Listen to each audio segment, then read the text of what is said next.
Hello, everyone. I'm a big fan of George Orwell and everything that's relevant to him. So today I'm just gonna start read about one of the essay he wrote, "The Art of Donald McGill." Now I don't know what the story is about, and let's find out. So this is like a audiobook. I'm just gonna read the essay that he wrote from George Orwell, a collection of essays. Okay, so to start, The Art of Donald McGill.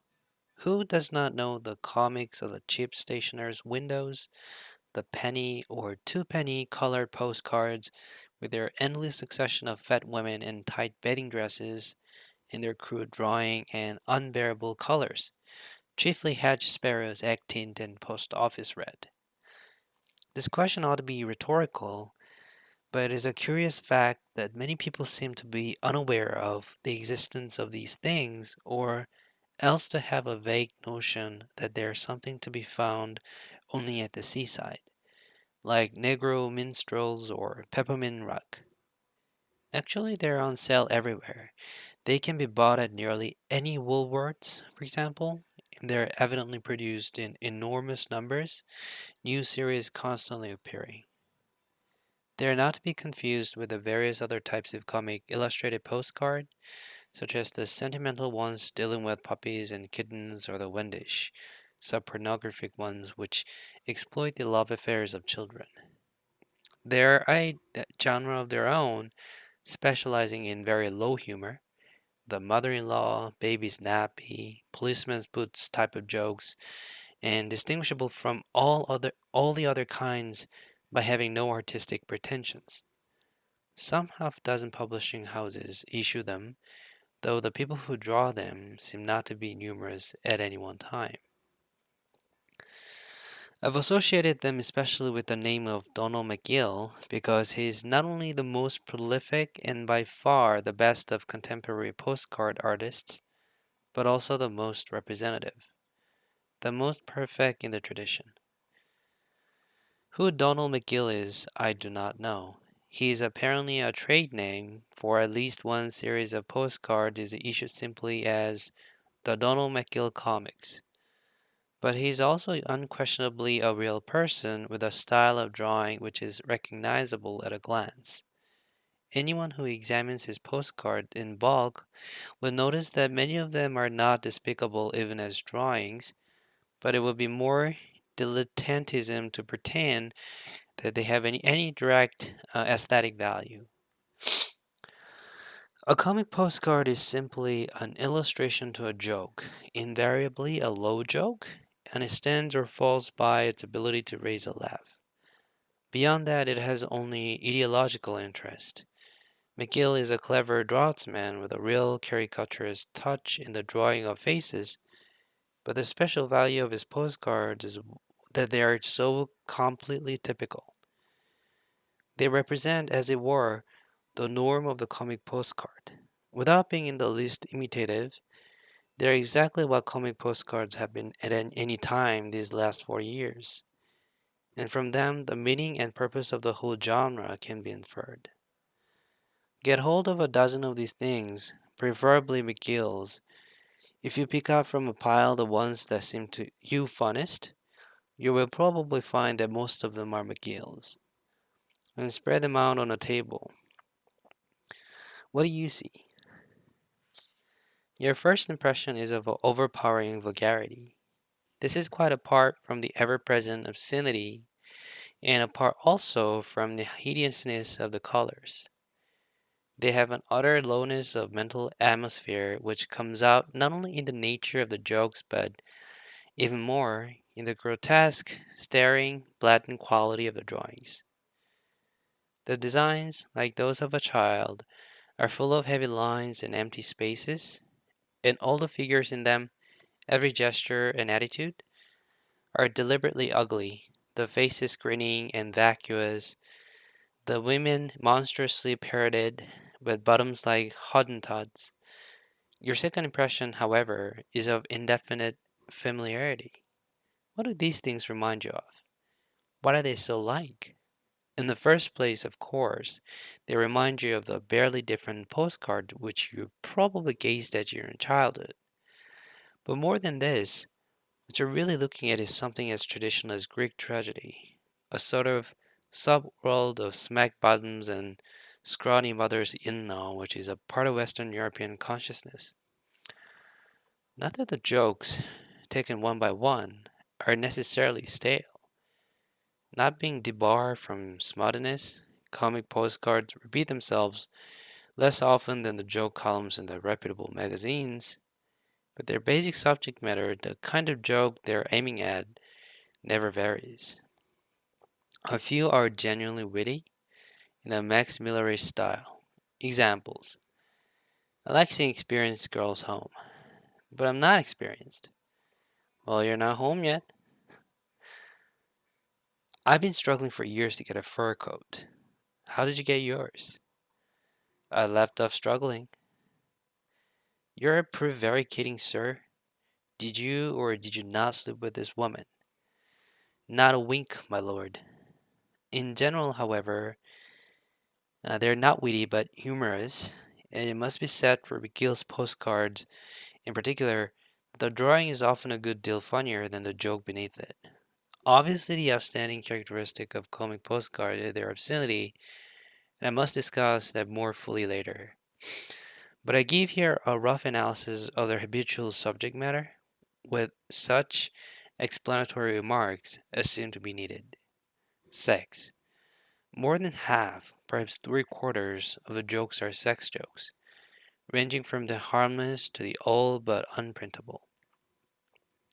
First favorite is probably the illegitimate baby. The typical captions. Could you exchange this lucky charm for a baby's feeding bottle? She didn't ask me to the christening, so I'm not going to the wedding. Also, newlyweds, old maids, nude statues, and women in bathing dresses. All of these are ipso facto funny, mere mention of them being enough to raise a laugh.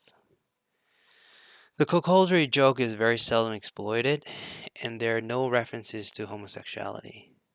Conventions of the sex jokes. Marriage only benefits the women. Every man is plotting seduction, and every woman is plotting marriage. No woman ever remains unmarried voluntarily. 2. Sex appeal vanishes at about the age of 25. Well preserved and good looking people beyond their first youth are never represented. The amorous honeymooning couple reappear as the green visaged wife and shapeless, mustachioed, red nosed husband, no intermediate stage being allowed for. Home life. Next to sex, the hen-pecked husband is the favorite joke. Typical caption.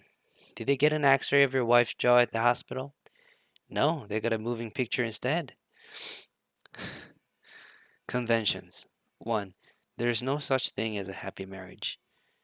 2. No man ever gets the better of a woman in argument. Drunkenness. Both drunkenness and teetotalism are ipso facto funny. Conventions. 1. All drunken men have optical illusions. True. Drunkenness is something peculiar to middle-aged men. Drunken youths or women are never represented. WC jokes. There is not a large number of these. Chamber pots are ipso facto funny, and so are public lavatories. A typical postcard captioned, "A friend in need," shows a man's head blown off his head and disappearing down the steps of a lady's lavatory. Enter working class snobbery. Much in these postcards suggests that they are aimed at the better off working class and poor middle class. There are many jokes turning on malapropism, illiteracy, dropped H's, and the rough manners of slum dwellers. Countless postcard shows draggled hags of the stage charwoman type exchanging unladylike abuse. Typical repartee. I wish you were a statue and I was a pigeon. A certain number produced since the war trade evacu- A certain number produced since the war trade evacuation from the anti-evacuee angle.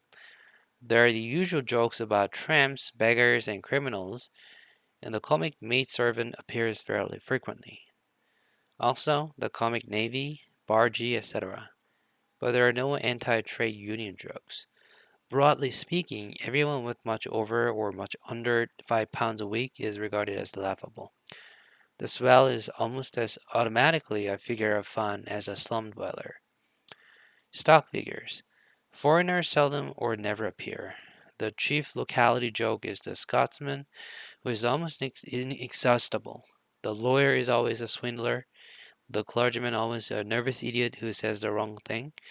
The nut or masher still appears, almost as in Edwardian days, in out-of-date looking evening clothes and an opera hat, or even with spats and a knobby cane. Another survival is the suffragette, one of the big jokes of the pre-1914 period, and too valuable to be relinquished. She has reappeared, unchanged in physical appearance, as the feminist lecturer or temperance fanatic. A feature of the last few years is the complete absence of anti-Jew postcards. The Jew joke, always somewhat more ill-natured than the Scotch joke, disappeared abruptly soon after the rise of Hitler. Politics. Any contemporary event, cult, or activity which has comic possibilities, for example, free love, feminism, ARP, nudism, rapidly finds its way into the picture postcards, but their general atmosphere is extremely old-fashioned. The implied political outlook is a radicalism appropriate to about the year 1900. At normal times, they're not only not patriotic, but going for a mild guying of patriotism, with jokes about God save the king, the Union Jack, etc. The European situation only began to reflect itself in them at some time in 1939, and first did so through the comic aspect of ARP. Even at this date, few postcards mention the war except in ARP jokes. Fat women stuck in the mouth of Anderson shelter, wardens neglecting their duty while young woman undresses at window she has forgotten to black out, etc., etc. A few express anti-Hitler sentiments of a not very vindictive kind. One, not McGill's, shows Hitler with the usual hypertrophied backside, bending down to pick a flower. Caption: What would you do, chums? This is about as high a flight of patriotism as any postcard is likely to attain. Unlike the two-penny weekly papers, comic postcards are not the product of any great monopoly company, and evidently they are not regarded as having any importance in forming public opinion. There is no sign in them of any attempt to induce an outlook acceptable to the ruling class. Here one comes back to the outstanding, all-important feature of comic postcards, their obscenity. It is by this that everyone remembers them, and it is also central to their purpose, though not in a way that is immediately obvious. A recurrent, almost dominant motif in comic postcard is the woman with the stuck out behind. In perhaps half of them, or more than half, even when the point of the joke has nothing to do with the sex, the same female figure appears, a plump, voluptuous figure with the dress clinging to it as tightly as another skin, and with breasts or buttocks grossly overemphasized, according to which way it is turned. There can be no doubt that these pictures lift the lid off a very widespread repression, natural enough in a country women when young, whose women when young tend to be slim to the point of skimpiness. But at the same time, the McGill postcard, and this applies to all other postcards in this genre, it is not intended as pornography, but a subtler thing, as a skit on pornography. Hottentot figures of the women are caricatures of the Englishman's sacred ideal, not portraits of it. When one examines McGill's postcards more closely, one notices that his brand of humor only has meaning in relation to a fairly strict moral code. Whereas in papers like Esquire, for instance, or La Vie Parisienne, the imaginary background of the jokes is always promiscuity, The utter breakdown of all standards, the background of the McGill postcard is marriage. The four leading jokes are nakedness, illegitimate babies, old maids, and newly married couples, none of which would seem funny in a really dissolute or even sophisticated society. The postcards dealing with honeymoon couples always have the enthusiastic indecency of those village weddings where it is still considered screamingly funny to sew bells to the bridal bed. In one, for example, a young bridegroom is shown getting out of bed the morning after his wedding night. The first morning in our own little home, darling. Okay. In one, for example, a young bridegroom is shown getting out of bed the morning after his wedding night. The first morning in our own little home, darling, he's saying. I'll go and get the milk and paper and bring up a cup of tea. Inset is a picture of the front doorstep. On it are four newspapers and four bottles of milk. This is obscene, if you like, but it is not immoral. Its implication, and this is just the implication the Esquire or the New Yorker would avoid at all costs, is that marriage is something profoundly exciting and important, the biggest event in the average human being's life. So, also with jokes about nagging wives and tyrannous mothers in law, they do at least imply a stable society in which marriage is indissoluble and family loyalty taken for granted. And bound up with this is something I noted earlier, the fact that there are no pictures or hardly any of good looking people beyond their first youth. There's the spooning couple and the middle aged cat and dog couple, but nothing in between. The liaison, the illicit but more or less decorous love affair, which used to be the stock joke of French comic papers, is not a postcard subject, and this reflects, on a comic level, the working class outlook which takes it as a matter of course that youth and adventure, almost indeed individual life, end with marriage. One of the few authentic class differences, as opposed to class distinctions, still exist in England is that the working classes age very much earlier. They do not live less long, provided that they survive their childhood, nor do they lose their physical activity earlier, but they do lose very early their youthful appearance. This fact is observable everywhere, but can be mostly easily verified by watching one of the higher age groups registering for military service. The middle and upper class members look, on average, 10 years younger than the others. It is usual to attribute this to the harder lives the working classes have to live, but it's doubtful whether any such difference now exists as would account for it. More probably, the truth is that the working classes reach middle age earlier because they accept it earlier.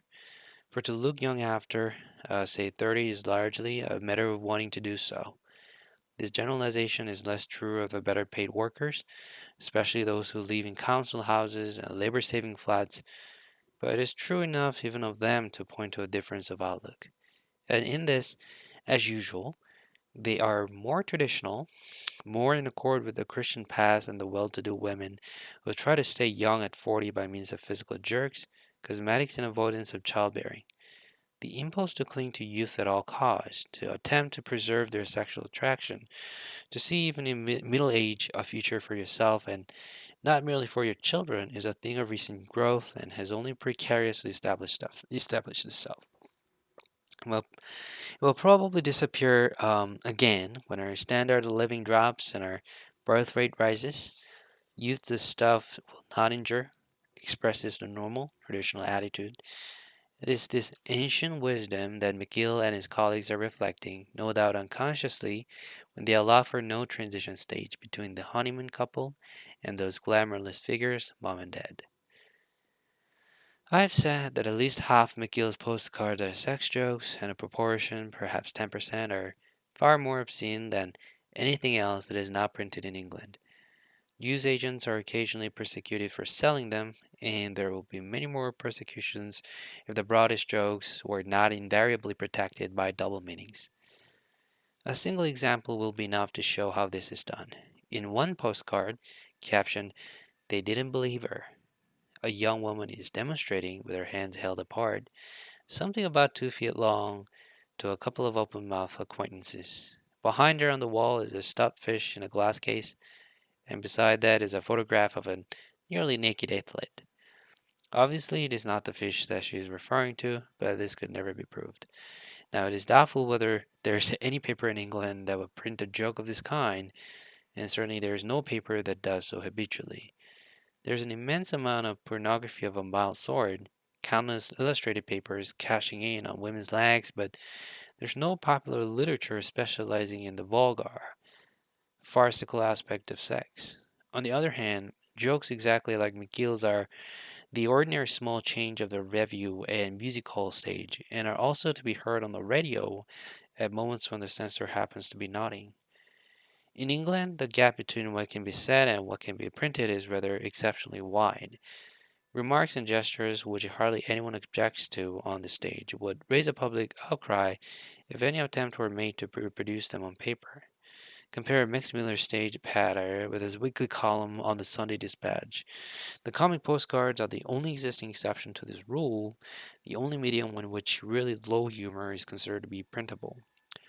Only in postcards and on the variety stage can the stuck out behind, dog and lamppost, baby snappy type of joke be freely exploited. Remembering that one sees what function this postcard in their humble way are performing. What they're doing is to give expression to the Sancho Panza view of life, the attitude to life that Miss Rebecca West once summed up as extracting as much fun as possible from smacking behind in basement kitchens.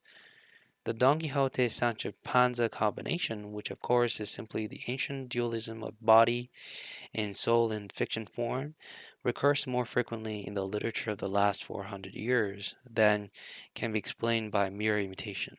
It comes up again and again in endless variations. Bouvard and Pécuchet, Jeeves and Hooster, Bloom and Dedalus, Holmes and Watson. A Holmes-Watson variant is an exceptionally subtle one because the usual physical characteristics of two partners have been transposed. Evidently, it corresponds to something enduring in our civilization, not in the sense that either character is to be found in a pure state in real life, but in the sense that the two principles, noble folly and base wisdom, exist side by side in nearly every human being. If you look into your own mind, which are you, Don Quixote or Sancho Panza? Almost certainly you're both. There's one part of you that wishes to be a hero or a saint, but another part of you is a little fat man who sees very clearly the advantages of staying alive with a whole skin. He's your unofficial self, the voice of the valley protesting against the soul. His tastes lie towards safety, soft beds, no work, pots of beer, and women with voluptuous figures.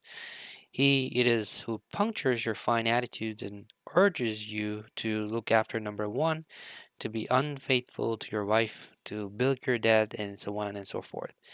Whether you allow yourself to be influenced by him is a different question. But it's simply a lie to say that he's not part of you, just as it's a lie to say that Don Quixote is not part of you either, though most of what is said and written consists of one lie or the other, usually the first.